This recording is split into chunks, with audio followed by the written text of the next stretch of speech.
రోడ్లు, భవనాలు, పౌర సరఫరాలు, గనులు, భూగర్భ శాఖలపై ముఖ్యమంత్రి చంద్రబాబు నాయుడు మంగళవారం సమీక్ష నిర్వహించారు. ఈ సందర్భంగా రాష్ట్రంలో నిత్యావసరాల ధరలు, రహదారుల పరిస్థితి, ఇసుక విధానం తదితర అంశాలపై అధికారులతో చర్చించారు.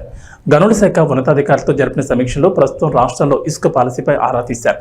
ఈ క్రమంలో పేదల ఇంటి నిర్మాణం కోసం ఉచితంగా ఇసుక ఇవ్వాలని, ఇందుకు అవసరమైన విధి విధానాలు రూపొందించాలని అధికారులకు సీఎం దిశానిర్దేశం చేసినట్లు సమాచారం.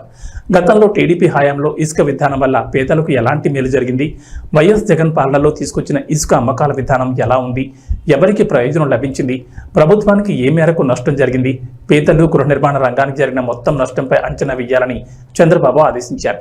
వైఎస్ఆర్ కాంగ్రెస్ పాలనలో ఇసుక విధానం వల్ల పేదలు తీవ్రంగా నష్టపోయారని, గృహ నిర్మాణ రంగం కుదేలైందని ఈ సందర్భంగా సీఎం ఆందోళన వ్యక్తం చేశారు.